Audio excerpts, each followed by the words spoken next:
Le passage des montagnes Chino, en direction de San Bernardino, se révèle plus compliqué que prévu. Pour toute cette portion du voyage, jusqu'au Grand Canyon, je ne dispose pas de carte avec un trajet proposé.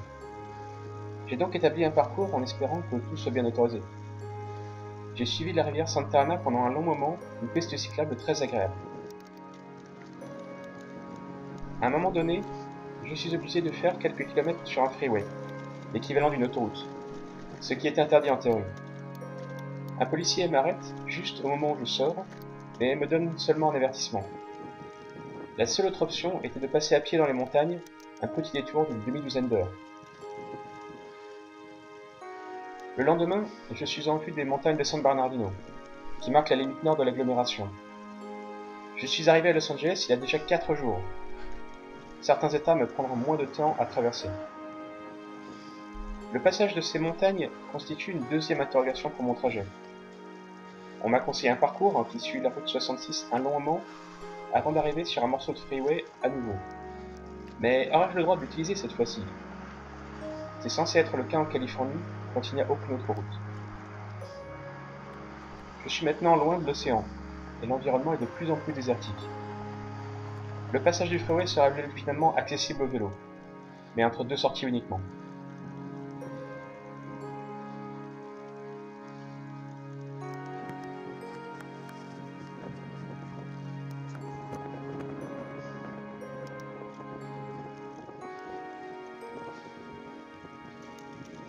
La route 66 est la plus célèbre des États-Unis. C'est la première route à traverser le continent et elle a été ouverte en 1926. Le chemin de fer a déjà réalisé cet exploit 60 ans plus tôt. Elle relie en fait Los Angeles à Chicago et ne va donc pas jusqu'à l'Atlantique.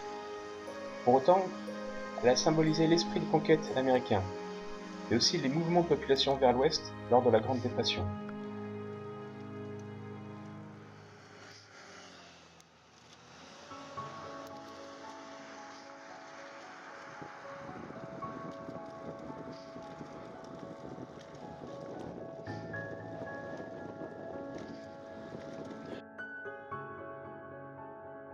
Je me retrouve alors au nord des montagnes et je suis maintenant vraiment dans le désert. Ce trajet jusqu'à Victorville se révèle bien plus difficile que je ne le pensais, et bien plus long. Plus de 6 heures sur la route. Ces montagnes sont escarpées et assez isolées. Pourtant, je décide de faire un long détour, une fois revenu dans la plaine, pour profiter du décor devenu spectaculaire. Pour la première fois, l'horizon se perd au loin, une impression que je vais vivre très souvent par la suite.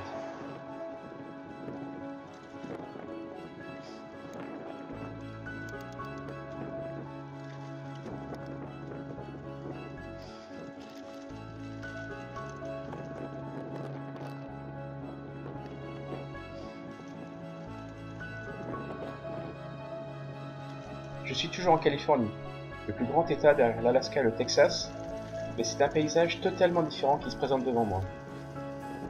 La route jusqu'à Barstow est réellement désolée.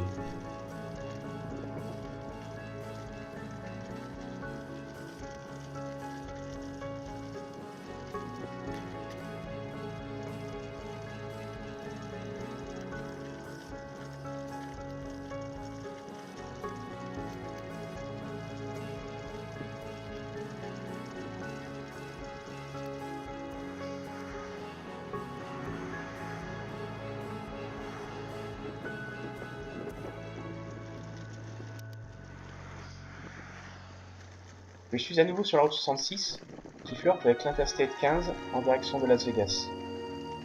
Pendant la préparation de ce trajet, j'ai longtemps cherché des arrêts sur les 300 km de cette portion de route.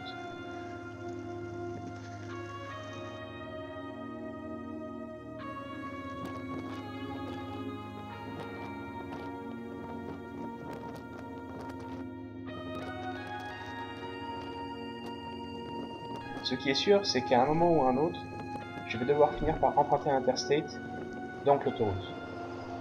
Seule route dans la région, elle est censée être accessible au vélo.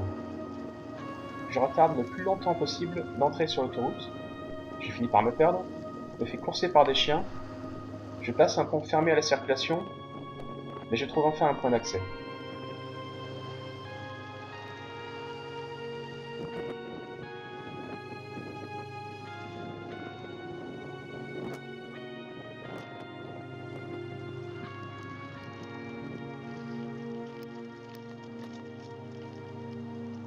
Je vais finalement m'arrêter à Baker, une ville minuscule au milieu du désert.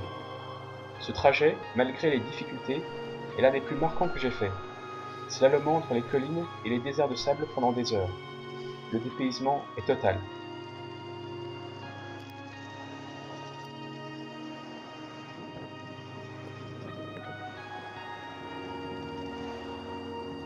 La route jusqu'à Baker est une longue descente très facile. Évidemment, le lendemain, il s'agira de faire la montée, également très longue. On m'avait prévenu que cette montée, jusqu'à 1300 mètres, et donc de plus de 20 km, très régulière, était utilisée pour des tests des fabricants automobiles.